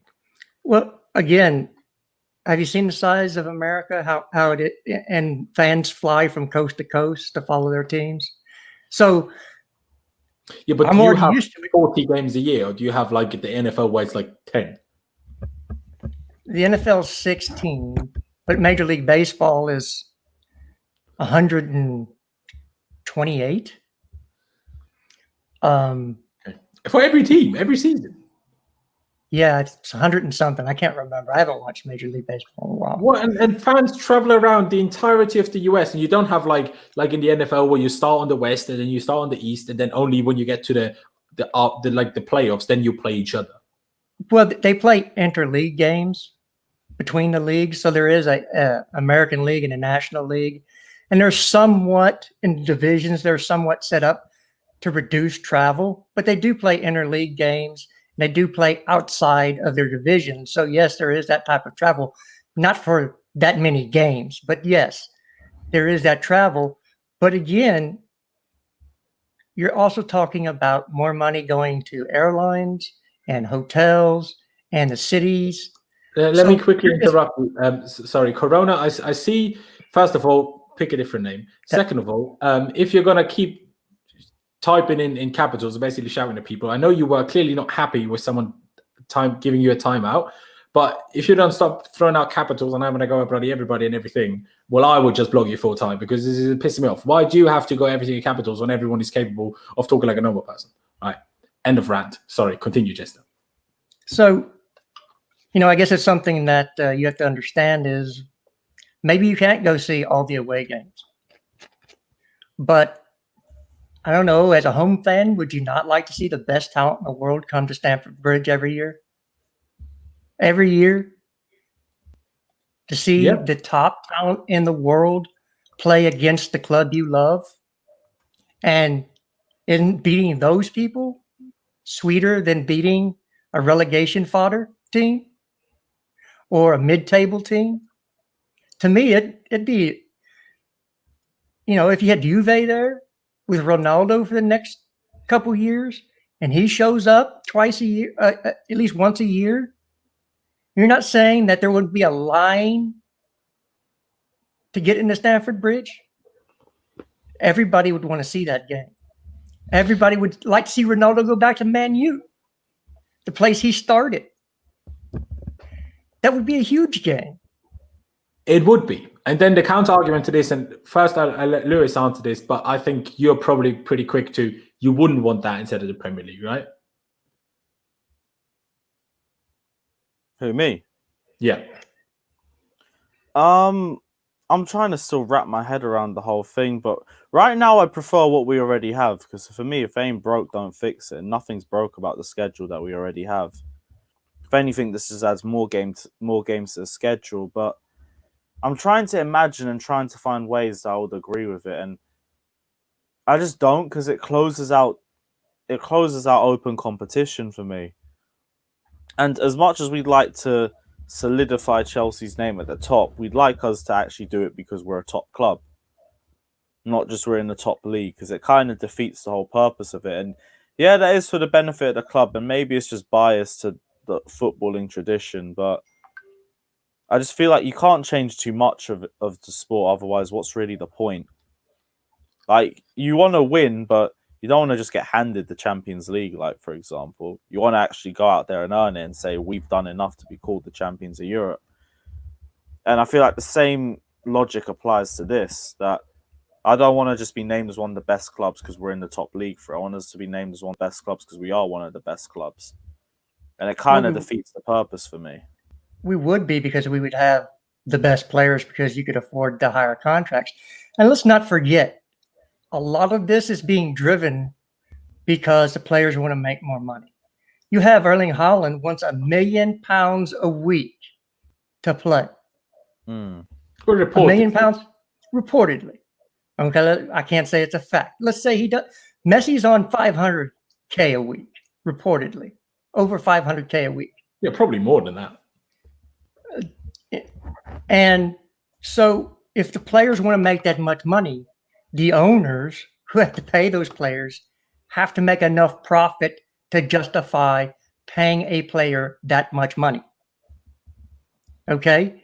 So you're not only making the owners richer, I know, because you're also making the players richer. And like I said, a kid coming from a third world country whose family has nothing and can make $500,000 a week, what is that going to do for his family for generations? So you're talking about creating generational wealth for people who have no other chance, maybe, than to use their athletics to get that generational wealth. Yeah, it's true. I do quickly want to point it towards, I'll let you finish your point in just a second. People talk a lot about why does no one care about the smaller clubs. Now, if that would mean the Super League teams not competing in the domestic leagues anymore, you'd be 100% right. It would be outrageous on the smaller clubs. But we see it as very unlikely that they would actually ban us from the domestic leagues, because they might think, we don't think it's good that you get out of the Champions League and do that instead. Sure. But the smaller clubs wouldn't be drastically affected by this. Obviously, every now and again, you have something crazy like, West Ham fighting for top four, right?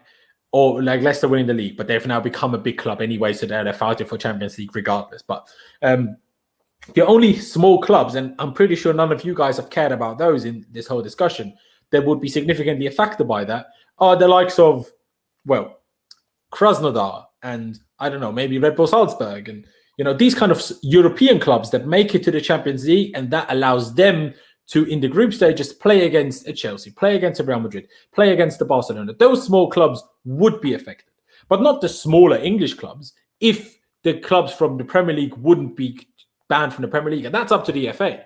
I mean, you could argue, let the big clubs do whatever they want in midweek.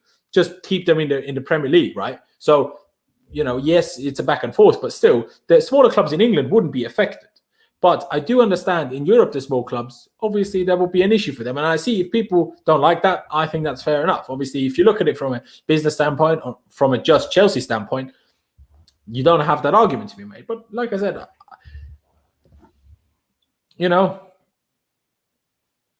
I see it as a point, but would I honestly tell you that because I care so much about Krasnodar, that's why I want Chelsea to stay in the Champions League? Honestly, no. Like, I'll be as honest as that. No, I'm sorry. Like, do you know what I mean? Like, I support my local club. We're in the second division of Austrian football. We might get promoted. Who the hell knows? We might at some point play in the Europa League and whatever. Yeah, that's all well and good, right? If we ever get there. But does it make so much of a difference if we play? Nah, at that level, you care about just having a good laugh. You're going to get battered anyway. Like, it's also good if you don't go into a game knowing you're going to get smacked 6-0. Like, it has its pros and cons, I'm telling you that much. Yeah, but again, those clubs really want to play in those competitions, not for the pride and the joy, but for the money it brings to the club. So let's say the Super League takes the place of the Champions League for these 20 teams. That doesn't mean that UCL goes away. Yeah, but they wouldn't have the biggest teams anymore. So it wouldn't have the same revenue stream and it wouldn't have the same attraction. Well, I guess then you would still have it, though. Europa hasn't gone away. It's still there. So the UCL would become more like Europa. You would still have Bayern Munich. You'd still have PSG until they joined, because believe me, they would, because, again, the money. Especially Bayern. Like PSG and City could afford not to be in there because they have plenty of it. But if they want to make money and not just spend money, then they'd have to join as well. But that would open, let's say you could say Leicester wins the Champions League because they're not in Super League. Everton win the Champions League because there's a Super League now. Villarreal wins the Champions League because, what does that do for their, maybe it's less money than it is now, but it still helps them. So it would help the smaller clubs bring in more revenue because the big clubs who always win it wouldn't be there anymore. I mean, a couple of people have replied to that. Basically, Mike saying, how can you say that the small clubs don't care about the glory? They do to some extent. The players, the managers, they will. They want to. Yeah, I was talking about the club. Yeah, exactly. The club, they really care because of the money. And it's a mix of glory and money, but the glory would be less if there was less money. So, the glory is only as much glory because it pays you so much money. And Clutch just made a fair point. I'll get to the super chat by Athea in a minute, saying, Clutch says, just I disagree. Money does have some factor, but a lot of players actually like playing for a club with history. I think a lot of players is the problem here. There are players that do, but the word a lot and the word majority has to go for the lot of players, and the majority of players, they want to make a living. And they want to make as good a living as they possibly can, I suppose. But Lewis, I want to get you on this in here again. How do you see this situation with Athea Parish with the super chat? I really do appreciate it. Saying another issue is, do players get a say if they want to stay with a club in the Super League or leave on a free to play in the Premier League? Obviously, like Jester said, I think this would be a very minuscule number of players that would act like that, unless it's out of players protest. would want to go into it, if we're being real, because that would offer more wages, and for most players, it is just about the money. So I don't think players would be too much of an issue, and if it is, to just offer them more money because the Super League's offering you more money. So it won't make much of a difference. Yeah, and also players are competitive, and you don't think they want to play against the best in the world? Mm-hmm. Of course they want to play against the best in the world, because if you don't play against the best in the world, can you ever be considered the best? No, you can't. That's why you have generational arguments. But then you're only talking about the very crop of the top. That's not what football is. Football is about everybody and not just the top. Even players with less talent want to play against the best in the world to measure themselves by. It's called it. Every great athlete has this streak of competitiveness. 100%. But that's the point. The players with less talent would then not play against them anymore. That's what people are saying. Because the Super League stops their less talented player to get the chance to play against the very best. Unless you're in the same league. Or gives them more chance to actually play. I mean, because right now we have, 40 players on loan? 40 players? That would probably end up going away. So you would see those players get more chances at permanent clubs. So I think that you would see a wider distribution of talent through the smaller clubs, which again would make them more likely to be able to get into the Super League and those clubs to make more money. So for every argument you can make the argument that if done properly, and let's just say this right now, whenever mankind gets involved in something, they inevitably screw it up because we're so flawed as a species. So what I say is, when it's done, if it's done correctly, it could turn out to be a boon for every football player in every country, for every club in the world, if done properly. I mean, that's an opinion. I'm not sure how many people would join you in that. That it's every club in the world, especially because it will mostly have to do with European clubs anyway. We have another super chat in a minute, which I'll just read out in just a second. Sean O'Reilly has said here, what does this Super League do that the current Champions League doesn't do other than make the big clubs money? Lewis, does it do anything that the Champions League doesn't do other than make the big clubs more money? But the question It just guarantees that there's going to be more games between the best teams in the Champions League, I guess, to an extent, because Bayern and PSG still haven't agreed to it either. Yeah, exactly. So it could do that, but it is mostly just money orientated. Like, let's be real. If we're talking about reasons why, it's clear that it's just money. So it's just about whether you're willing to accept that money's the reason for it. If it's not your club that's profiting out of it, you won't agree with it. But if we're going to be the clubs that are rumored to be in it, so we have to look at it from a money perspective. This could get us more cash, and that's going to be beneficial to us for developing the club, keeping at the top level for longer, and bringing in the best players. So from one perspective, it looks terrible. In another perspective, like, we're the ones profiting off this, so. But I don't know. I'm gonna really ride out my thoughts on this, but let me just say right now, I'm not completely against it. I'm trying to look at it from both perspectives too, because there has to be a good perspective. Because Chelsea wouldn't agree to it if this would kill the club. So there obviously has to be some sort of profit out of it. I don't think it's the worry to kill Chelsea. I think the worry is that it kills smaller clubs. Or not kills in terms of actually kill. It might make the Premier League clubs a little less money, sure, but the Championship clubs survive. I mean, some of them don't. I would have been fair enough. But we'll finish it on this super chat, appreciated by Mr. Paulito's Way. And he says, you're being too trusting. The bank is going to want the most games for the least dollar. So that $6 billion backing is going to remove these teams from leagues. Having 20 games sounds like 38 games to me. And that is one question that I did have when this whole thing happened. How is it physically possible to play all of these games while also being in a domestic league? Like, obviously, looking at it have from your strength in depth and no. But how there is not enough days in the week. Oh, what are you talking about? What? If this is actually another 38 games, if you compare it to the Champions League now, the Champions League right now is at the maximum. Whoa. 38 games.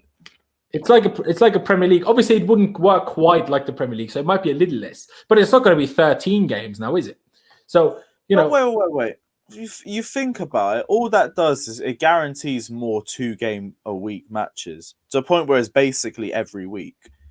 And then when you really look at it from that perspective, like, it might just be a case that you've got games every 2 weeks, which then just makes a question of internationals. Because how do you clash that with international games? I mean, again, Mr. Paulito's Way, I'll let you answer in just a second, Jester. The thing is, we don't know. You can do 20 teams. In the Champions League, there are 64 teams. And every team at the maximum plays 13 games. Just because there's 20 teams doesn't mean it's necessarily going to be a league system that plays 38 games like the Premier League does. That just because it's 20 teams doesn't mean that, right? But I don't know, and maybe Jester doesn't, can tell us in a second, how many games it's meant to be. Do you know, Jester? I don't think those details have come out, but what I was going to say is, how many games do you play a year in the Premier League with the Carabao Cup, the FA Cup, the Premier League, and if you're in Europe? How many games a year do you play? Oh, we did all of that pretty much in the 12-13 season. We won the Europa League, and we played the most games any club has ever played, as far as I'm aware. We played 64 games or something? Okay. So sure. It was over and 38. I know that for a fact. Is 76 games. So it is doable. You wouldn't be doing the Carabao Cup. You wouldn't be doing the FA Cup. You wouldn't be doing the Champions League. If you're doing 2 competitions a week, every week, you have to kiss the cup competitions goodbye. Right. And again, I know it goes against history and pageantry and all that great stuff that the FA Cup and the Carabao Cup brings. However, being totally selfish as a Chelsea fan, would I rather play Barnsley or Real Madrid? I want to see my club against Real Madrid, not Barnsley. Well, Barnsley wouldn't want to see us play against Real Madrid. Fair enough, but again, I'm being selfish as a Chelsea fan. Yeah, no, I don't. I think it's fair enough, to be honest. Barnsley can go can go take a piss. I don't care. Yeah, I'm a Chelsea fan. Exactly. And I will just end it on this, Jamie. All of our discussions we assume that the FA actually cannot afford to actually ban, or remove those clubs in the Premier League. They ain't got the balls for that. Then got the balls, and they don't have they can't afford to do so. Because when you talk about what really ruins the small clubs, what really would ruin the small clubs in every league is if the federations would remove the big clubs from those leagues. That's what would financially ruin the small clubs. Not being very unlikely to ever play in this European Super League. What would ruin it is if those top 6 clubs from England wouldn't be in the Premier League anymore. That's what would really kill them. So if we just assume European Super League is happening, the best thing for everybody is for the teams to stay in the Premier League. And this is actually for everybody. This would be the best thing. But obviously, we've been going for an hour and 15 minutes in total. I'm very tired. It's been a long day. We've had a long day yesterday, all of us. It's been a very interesting debate. I see a lot of people are not a fan of Jester's opinion. I see most people were at least just, stating that respectfully, which I do appreciate. You can disagree with people as long as you aren't a prick about it. So I appreciate that. Hey, people have different opinions. If Jester's, in the minority with his opinion, so be it. I really do appreciate you coming on, Jester, to share your opinion. I appreciate you as well, Lewis, popping up, even though I didn't even ask you to pop up. Man, just saw I was streaming and was like popping in, saying hello. I appreciate it a lot, of course. Guys, subscribe. To be honest, I needed to find out a few things about the Super League, so I'm glad I hopped in anyway. Exactly. Ladies and gentlemen, subscribe to Carefree Lewis G. I will add his link in the description or the into the description after we've finished going live here. So again, appreciate you coming on, Lewis. Appreciate you coming on, Jared. Everybody watching right now, if you're still here, I would really appreciate it if you could subscribe. We're getting ever closer to 10,000 subscribers. We're only about 300 away at this point. I appreciate the super chats. I appreciate the likes. Smash the like button right now. Let's get to at least 150. We're like on 130 odd right now. So still over 200 people. We can get there. Smash the like button. Become a member if you fancy that. But other than that, up the Chelsea. To come back on a positive thing and note, Chelsea are in the FA Cup final. Chelsea are in the Champions League semi-final. Chelsea are going to win both. And we're going to have a great time, whether European Super League is announced tonight or not. Thank you guys for watching. Up the Chelsea. And I'll see you next time.